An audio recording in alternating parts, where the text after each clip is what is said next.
우리가 해외여행을 하다가 보면은 위급한 상황을 만날 때가 있습니다.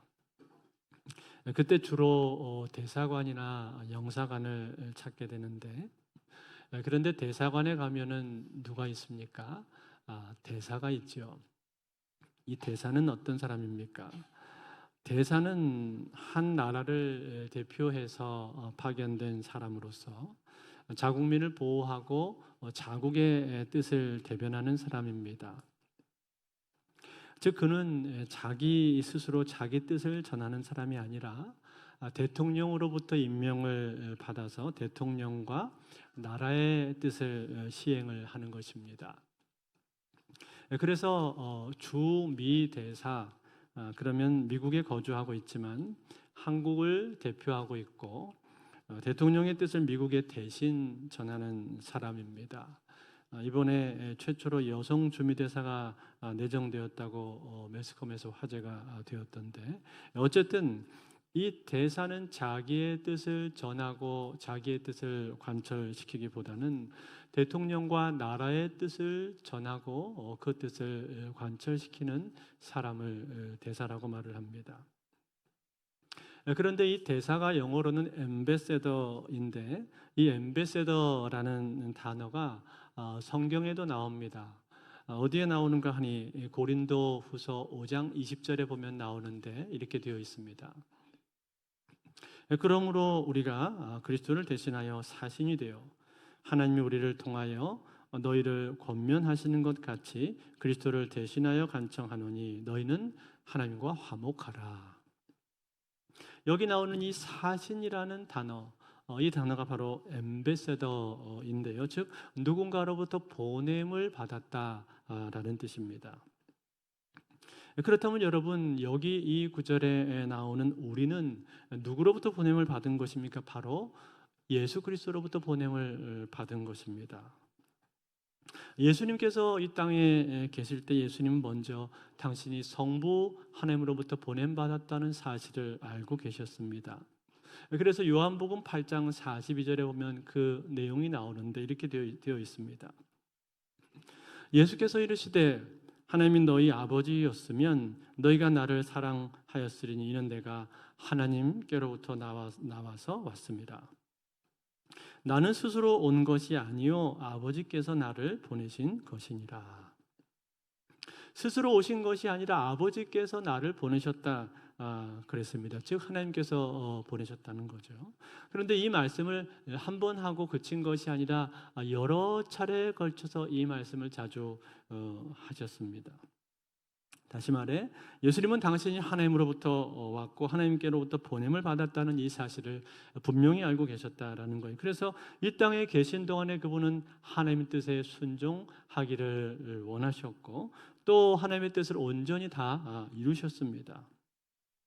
그 예수님께서 오늘 제자들을 향해서 말씀을 하고 계신 것인데 그 하신 말씀이 무엇입니까? 오늘 우리가 읽은 본문 21절이 바로 그 말씀인데 21절 말씀 우리 한번 같이 읽어볼까요? 같이 읽겠습니다. 시작. 예수께서 또 이르시되 너희에게 평강이 있을지어다. 아버지께서 나를 보내신 것 같이 나도 너희를 보내노라. 아멘. 하나님께서 나를 보내신 것처럼 나도 너희를 보낸다. 그렇게 말씀을 하셨습니다. 여러분, 여기에 나오는 너희, 여기에 나오는 이 너희가 누굽니까? 12 제자죠. 12 사도를 말해주고 있는 거죠. 즉 예수님께서 부활하신 후에 12 제자들을 다시 만나셨는데 그때 그들을 파송하시면서 하셨던 말씀입니다. 그런데 여러분, 예수님께서 12 제자를 파송하신 것이 이번이 처음은 아니었습니다. 과거의 공생의 사역 중에도 어느 날 예수님께서는 제자들을 파송하시면서 이렇게 말씀을 하신 적이 있습니다. 마태복음 10장 5절과 6절에 보시면은 예수께서 이 12를 내보내시면서 명하여 이르시되 이방인의 길로도 가지 말고 사마리아인의 고을에도 들어가지 말고 오히려 이스라엘 집에 잃어버린 양에게로 가라. 이방인의 길로 가기보다는 차라리 이스라엘의 길로, 이스라엘의 집으로 가라고 말씀하셨단 말이에요. 그 이유가 무엇일까요? 이때의 파송은 궁극적인 최종 파송이 아니었기 때문에 그렇습니다. 즉 최종 파송이라기보다는 일종의 중간적인 파송으로서 훈련의 개념이 강했었던 때였기 때문에 그렇습니다. 그래서 그들을 제자 훈련 시키는 차원에서 전도를 내보내신 것인데, 첫 번째, 가장 처음으로 내보내는 첫 번째 전도부터 너무 낯선 곳으로 가게 되면 힘들 수가 있으니까 우선은 유대인들이 주로 사는 익숙한 동네 예루살렘, 그리고 이스라엘로 가라고 말씀을 하신 것입니다.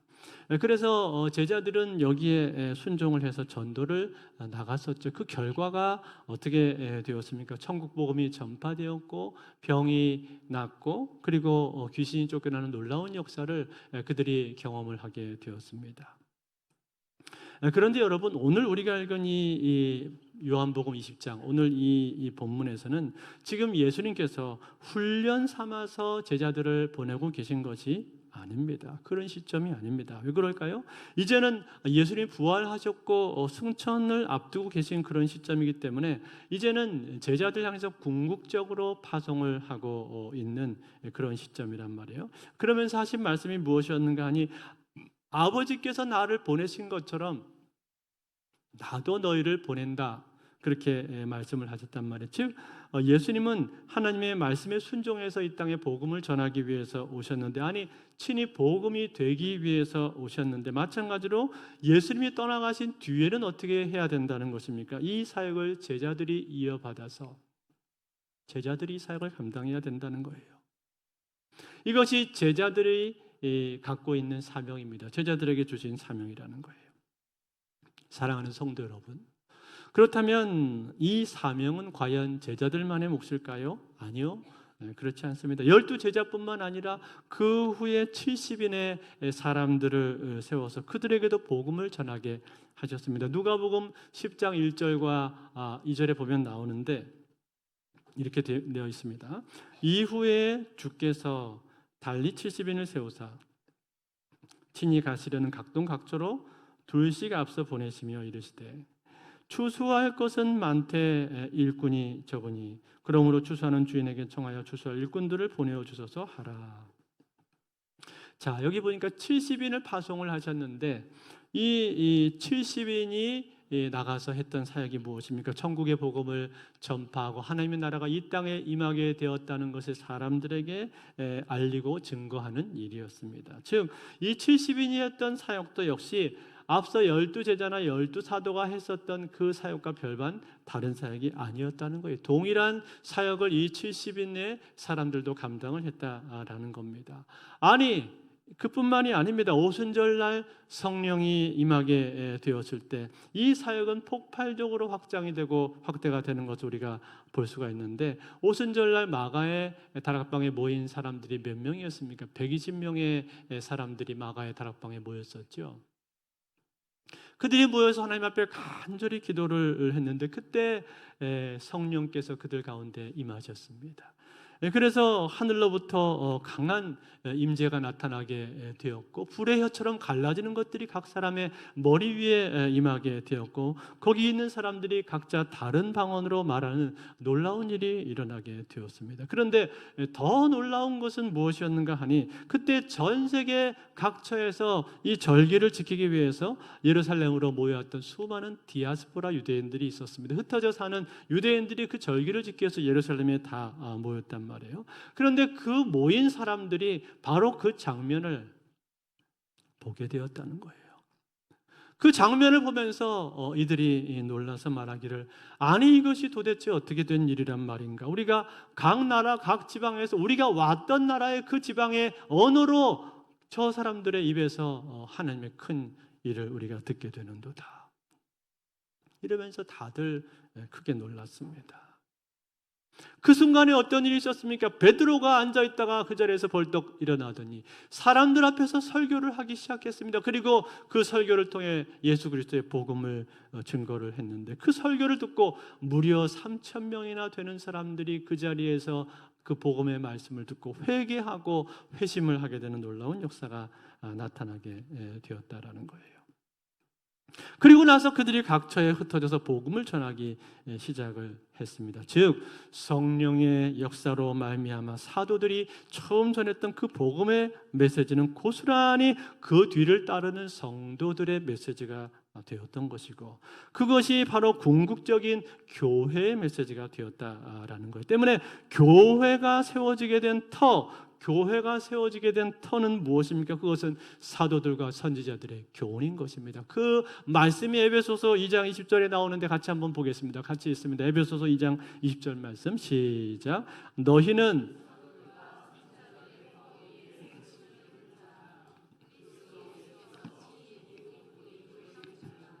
아멘.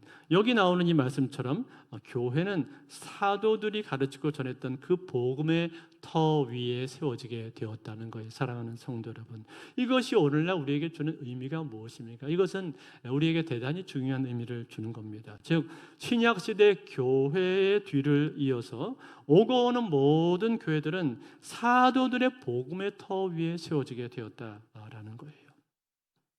그런 의미에서 볼 때 우리는 사도성을 계승을 하고 있는 겁니다. 즉 우리가 12사도들은 아니지만 그렇다고 해서 사도들이 했던 사역이 우리하고 전혀 무관하냐면 그렇지가 않다라는 거예요. 사도들이 했었던 하나님 나라를 전파하고 그리스도의 복음을 전하는 그 일은 오늘날 우리들에게도 동일하게 주어진 그리스도인들의 사명이라는 거예요. 교회의 사명이라는 거. 그런 의미에서 우리는 사도의 계승자라고 말을 할 수가 있는 것입니다. 그러므로 사랑하는 성도 여러분, 예수님께서 이 땅에 계실 때 말씀하신 그 지상명령은 오늘날 이 시대를 사는 저와 여러분들에게도 동일한 하나님의 가장 큰 명령인 줄로 믿습니다. 여러분, 지상명령이라는 게 뭐예요? 우리가 땅끝까지 이르러 순종해야 될 계명, 마지막까지 우리가 완수해야 될 계명을 지상명령이라고 말하는 것 아닙니까? 마태복음 28장 18절에서 20절의 지상명령의 말씀인데 우리가 잘 알지만 다시 한번 읽어보겠습니다. 시작. 예수께서 나와 말씀하여 이르시되 하늘과 땅의 모든 권세를 내게 주셨으니 그러므로 너희는 가서 모든 민족을 제자로 삼아 아버지와 아들과 성령의 이름으로 세례를 베풀고 내가 너희에게 분부한 모든 것을 가르쳐 지키게 하라. 볼지어다 내가 세상 끝날까지 너희와 항상 함께 있으리라 하시니라. 아멘. 자, 여기 보니까 하늘과 땅의 모든 권세를 누구에게 주셨다고 말씀했어요? 예수님에게 주셨다, 그렇게 말씀을 하셨죠. 즉 온 세상과 우주 만물을 다스릴 수 있는 권세뿐만 아니라 영혼에 대한 그 구원의 주권도 예수님에게 있다라는 거예요. 그 예수님께서 무엇을 명령하셨습니까? 모든 민족을 제자로 삼아라 그랬습니다. 여러분, 여기에 예외가 있겠습니까? 아니요, 아무런 예외가 없습니다. 돈이 많은 사람이건 돈이 적은 사람이건 배운 사람이건 못 배운 사람이건 착한 사람이건 성질이 고약한 사람이건 예외가 없다는 거예요. 백인이건 흑인이건 장애인이건 비장애인이건 인종이나 혹은 성별이나 남녀노소 상관없이 모든 사람들을 향해서 모든 사람들을 다 제자 삼으라고 지금 말씀을 하신 거예요. 즉 이것은 무엇을 말하는 거예요? 모든 사람들에게 복음이 필요하다는 말씀을 하고 계신 거예요. 사랑하는 성도 여러분, 오늘 여러분들은 모든 사람들에게 복음이 필요하다는 이 사실을 믿으십니까? 이 사실을 믿으십시오. 이 세상 모든 사람들은 복음이 필요합니다. 복음이 필요하지 않은 사람은 아무도 없어요. 모든 사람이 다 복음을 받아야 됩니다. 여러분의 가까이 계신 가족들, 복음이 필요합니다. 여러분의 친척들, 친지들, 복음이 필요하신 사람들입니다. 또 여러분 가까이 사는 이웃들, 친구들, 동료들에게도, 아니 지나가는 사람들에게도 사실 그들은 다 복음이 필요한 사람들인 거예요. 그들은 복음을 알지 못하는 한 구원을 받을 수가 없는 것이고, 그들이 예수 그리스도를 영접하지 않는 한 천국으로 들어갈 수가 없는 것이고, 거듭나지 않은 한 그들은 지옥으로 갈 수밖에 없습니다. 그러므로 사랑하는 성도 여러분, 오늘 저와 여러분들은 어떻게 해야 되겠습니까? 기회가 있을 때마다 우리는 복음을 전해야 될 줄로 믿습니다. 아니 때를 얻든지 얻지 못하든지 복음을 전파하라 말씀하신 것처럼 기회가 없어도 기회를 만들어서라도 우리가 복음을 전해야 한다라는 거예요. 이번에 새생명 축제를 준비하면서 우리가 해마다 하는 일이지만, 그러나 어떻게 하면 이 새생명 축제가 행사로 끝나지 않을 수 있을까? 어떻게 하면 더 새생명 축제다운 새생명 축제를 할 수가 있을까 고민하는 가운데, 이번에는 우리가 VIP만 초대하고 VIP만 작정하고 초대하는 것이 아니라 노방에서 전도를 해보자, 여기에 우리의 마음이 모아졌습니다. 우리 교육자들의 마음이 모아지고 우리 장로님들 함께 마음이 모아졌습니다. 그래서 여러분, 이번 학기에는요, 우리가 목장 모임 가운데 2번을 함께 전도 실습을 나가려고 합니다. 마치 예수님께서 제자들을 파송을 하셨던 것처럼 우리도 밖에 나가서 사람들을 만나는 거예요. 우리 교육자들도 함께 나갈 것입니다. 저는 매주 화요일 날 지역 전도팀에 함께 나가서 전도하려고 하는데, 여러분, 이렇게 하는 이유는 다른 것이 아닙니다. 우리가 먼저 체질이 바뀌어야 되겠다. 내가 먼저 전도하는 것이 체질이 되고 내가 먼저 습관이 돼야 되겠다. 그러한 각오와 다짐 속에서, 그러한 각성 속에서 이렇게 하는 겁니다. 여러분, 여기에 함께 마음을 모아주시기 바랍니다. 이 전도는 하나님께서 가장 기뻐하시는 일이 바로 전도 아니겠습니까? 그래서 이번 학기에 우리가 한번 이 일을 실천하기를 원합니다. 자, 그리고 나서 이제 예수님께서 그 뒤에 뭐라고 하셨습니까? 세례를 베풀고 가르쳐 지키게 하라 하셨죠. 즉, 복음을 전해서 믿는 신자들을 만들고 성도를 만들고 하나님의 백성으로 양육하라 말씀을 하셨습니다. 그러면서 여기 지상명령 가운데 예수님께서 주신 한 가지 중요한 약속이 있습니다. 그 약속이 무엇입니까? 내가 세상 끝날까지 너희와 항상 함께 있으리라. 이 동행의 약속을 우리에게 주셨습니다. 이것은 성령, 즉 예수님께서 승천하신 후에 예수의 영이신 보혜사 성령을 보내주셔서 너희와 영원토록 함께 해주시겠다고 약속을 하셨잖아요. 그 약속 그대로 함께 해주신다라는 거예요. 특별히 어떤 현장에, 전도의 현장에 함께 해주신다고 말씀하시는 거예요. 전도의 현장에 성령으로 함께 임재하겠다라고 약속해주고 있는 겁니다. 지난달인가요? 저하고 가깝게 지내는 한 분이 전도를 하는데 저에게 중보기도 해달라고 부탁을 하셨습니다. 그 대상자가 무속인 출신이라는 거예요. 그래서 영적으로 긴장이 되니까 기도를 해달라고 부탁을 하셨는데, 그래서 열심히 기도를 했습니다. 결과가 어떻게 되었을까요? 이분에게 복음을 전했는데 성령께서 역사하셔서 눈물로써 복음 제시를 하게 된 거예요. 100% 영접을 한 것은 아니지만 70%는 마음이 열렸다고 이분이 대답을 하셨습니다. 그리고 나머지 30%는 하루도 생각을 해보고 결정을 하겠다고 하셨어요. 그런데 저는 그 결과를 듣고 이분이 영접을 했느냐 안 했느냐 하는 것보다 더 중요하고 인상적인 것이 있었습니다. 그것은 이 전도를 했던 이분이 하신 그 고백이요. 뭐라고 이분이 말씀을 하셨는가 하니, 하나님께서 저와 함께 하셔서 저를 사용하시는 것에 전율이 느껴집니다. 이러한 고백을 하셨습니다. 그것을 보면서 제가 다시 한번 깨닫게 되었습니다. 그렇구나. 역시 하나님은 전도 현장 가운데 일하시는구나. 전도 현장 가운데 성령으로 함께 하시는 우리 하나님이시구나. 이것을 다시 한번 알게 되었습니다. 사랑하는 성도 여러분, 그렇습니다.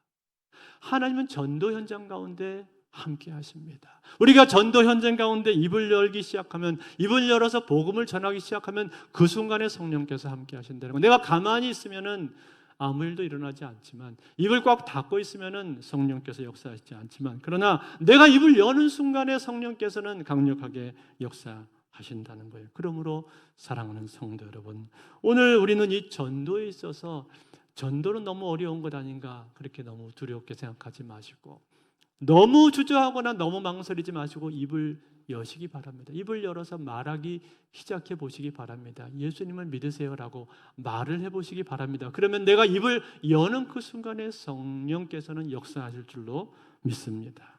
아까 제가 말씀드린 그분이 전도 폭발 훈련을 열심히 받고 계신 분이신데, 여러분, 이 전도 폭발 훈련이 정말 좋습니다. 우리 교회에서 많은 프로그램들이 있지만 이 전도 폭발만큼 강력하고 탁월한 훈련을 찾기가 어렵습니다.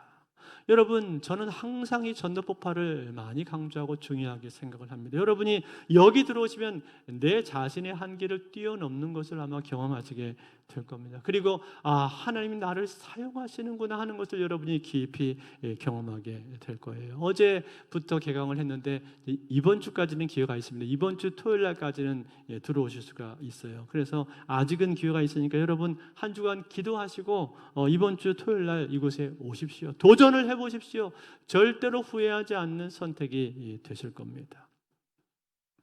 오늘 사도 바울은 우리를 향해서 너희는 그리스도를 대신한 사신이다 라고 말씀하고 있습니다. 즉 우리가 대사로서 하나님으로부터 임명을 받았다라는 거예요. 하나님께서 우리에게 그처럼 귀하고 중요하게 우리를 여기셨고 그처럼 막대한 사명을 우리에게 주셨다는 거예요. 그것은 우리가 그리스도를 대표해서 사람들을 만나는 것이고, 그 말은 나의 말과 행동을 통해서 예수 그리스도가 증거될 수 있다는 거예요. 그것을 통해서 우리가 사람을 낚는 어부가 되는 것이고, 그것을 통해서 우리가 영혼을 구원할 수가 있는 거예요. 사랑하는 성도 여러분, 이거보다 더 복된 일이 어디 있겠습니까? 이거보다 더 기쁜 일이 이 세상에 어디 있겠습니까? 우리가 신앙생활 하면서 얻을 수 있는 기쁨이 여러 가지가 있습니다만, 그러나 여러분, 전도하는 것만큼 기쁜 일이 없습니다. 전도에서 한 영혼이 돌아오는 것을 보는 것만큼 벅차고 감격적이고 기쁜 일은 없다는 거예요. 영적인 전쟁이 치열하지만 동시에 그것만큼 흥미진진한 일은 없는 거예요. 여러분, 우리가 이왕 한번 신앙생활 하는데, 이왕 한번 살고 죽는데, 이왕 그리스도인으로 살아가는데, 우리가 이 땅을 살면서 이 전도를 하고 죽어야 되지 않겠습니까? 전도하는 것을 경험해야 되지 않겠습니까? 전도의 참맛을 알아야 되지 않겠습니까? 전도 안에 놀라운 기쁨이 있다는 거예요. 그런데 여러분, 더 놀라운 건 뭔지 아세요? 전도할 때 나도 기쁘지만 더 기뻐하시는 분이 계십니다. 누구십니까? 하늘의 우리 하나님 아버지십니다. 그래서 누가복음 15장 7절에 보면 이렇게 말씀을 했어요.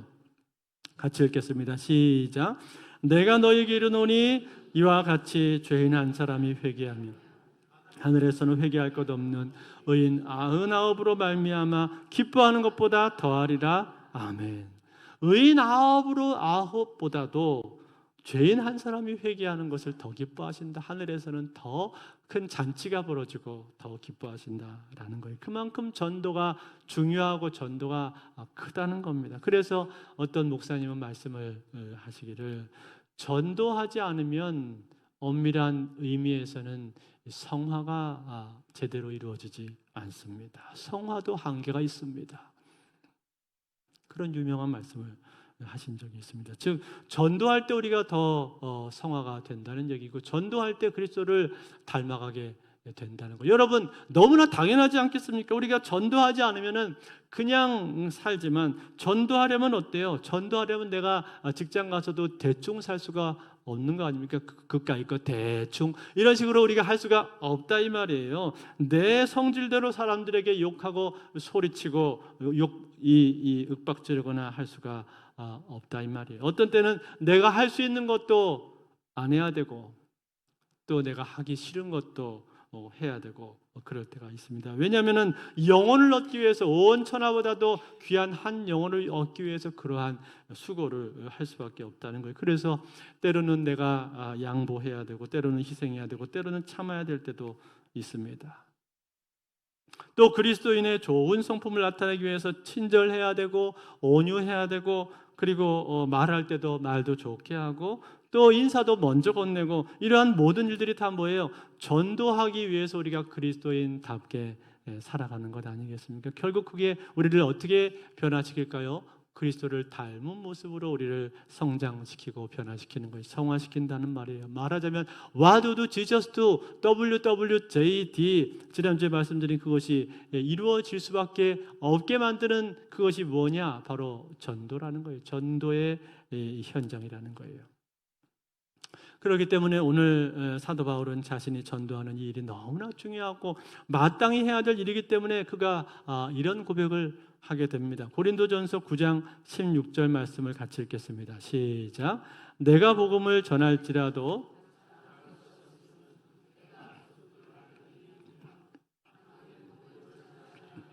내게 화가 있을 것이로다. 자, 뭐라고 말했어요? 이것은 내가 마땅히 해야 될 일이다. 라는 겁니다. 이것을 하지 않으면 내게 화가 있을 것이다 라고 말할 정도로 자기가 마땅히 해야 될 일이라고 그렇게 말을 하고 있는 거예요. 사랑하는 성도 여러분, 오늘 사도 바울이 이렇게 말하는 이유가 무엇입니까? 그만큼 자신이 받은 은혜가 크다는 거예요.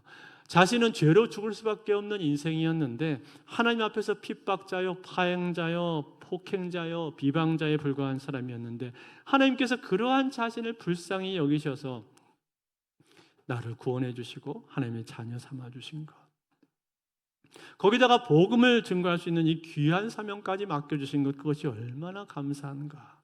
너무나 감사하기 때문에 이 복음을 전하지 않을 수가 없다는 거예요. 복음을 전하지 않으면 그것은 나에게 화가 임할 것이다 라고까지 그가 말을 하고 있는 것이고, 그것만큼 배운 망덕과 직무유기가 없다는 것이죠. 때문에 복음을 나는 전할 수밖에 없고 전해도 자랑할 것이 없다라고까지 그가 말을 하고 있는 겁니다. 사랑하는 성도 여러분, 오늘 저와 여러분들은 어떻습니까? 저와 여러분들은 이러한 사도 바울과 같은 은혜를 받은 사람들 아닙니까? 왜 아니겠어요? 우리도 그에 못지않은 은혜를 받은 사람들 아닙니까? 우리도 하나님으로부터 벗어나서 각자 제갈 길로 걸어가던 사람들 아닙니까? 죄를 향해서 걸어갔고, 세상을 향해서 걸어갔고, 나의 욕망과 쾌락을 향해서 걸어갔고, 내 방식 따라서 내 욕심대로 걸어가던 사람들 아니냐 이 말이에요. 그러한 나를 하나님께서 불쌍히 여기셔서 나를 불러주시고 만나주신 것이잖아요. 하나님의 자녀로 나를 택해 주신 것 아닙니까? 우리 중에 과연 내가 잘나서 믿은 사람이 누가 있습니까? 잘나서 믿은 사람 아무도 없습니다.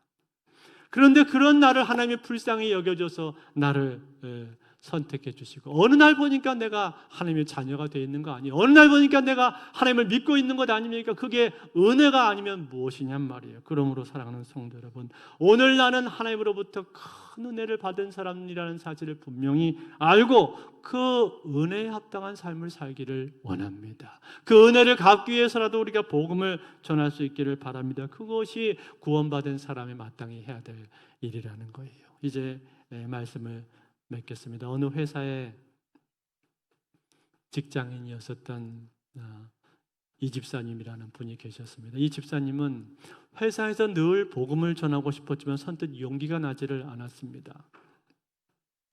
괜히 복음을 전했다가 그것 때문에 업무에 방해가 된다는 말 들으면 어떡하나, 나 때문에 교회 이미지가 나빠지면 어떡하나, 이런 생각이 늘 발목을 잡았습니다. 그러던 어느 날 점심시간에 한 동료하고 식사를 하는데 이 동료가 갑자기 이런 말을 했습니다. 사실 나 요즘 잠을 잘 못 자. 회사 일도 힘들고 가정 문제까지 겹치니까 너무 사는 게 버거워.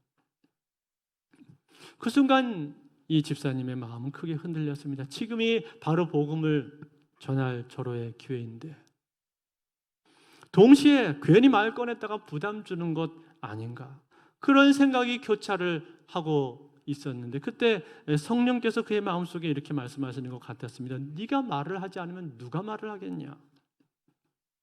결국 그는 조심스럽게 그러나 진심을 담아서 말을 했습니다. 사실은 나도 비슷한 어려움을 겪은 적이 있었어. 그런데 내가 믿는 예수님이 그때 나에게 큰 위로와 소망을 주셨어. 혹시 괜찮다면 내가 경험한 그 예수님의 이야기를 나눠도 될까? 그런데 뜻밖에도 동료는 눈을 반짝이면서 고개를 끄덕였습니다. 이야기를 이어가던 중에 이 동료의 눈가에는 눈물이 맺혔습니다. 그러면서 말하기를, 나는 교회에 다녀본 적도 없고 신앙이 뭔지도 잘 모르지만 네가 말하는 그 평안을 나도 좀 가졌으면 좋겠다.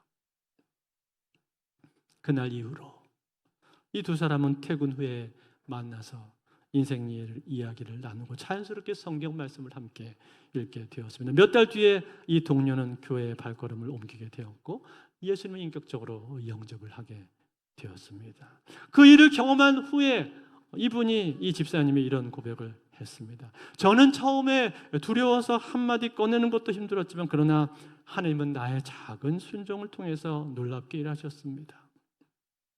전도는 내가 준비하는 것이 아니라 이미 준비된 영혼에게 다가가는 하나님의 일이라는 사실을 이제야 알게 되었습니다. 이러한 고백을 했습니다. 사랑하는 성도 여러분, 그렇습니다. 전도는 내가 하는 것이 아니라 하나님께서 하시는 일입니다. 하나님께서 하시는 일에 내가 동참하는 것이고, 내가 하나님의 일에 순종해서 나가면, 그리고 순종해서 입을 열기 시작하면, 그러면 성령께서 역사하시는 거예요.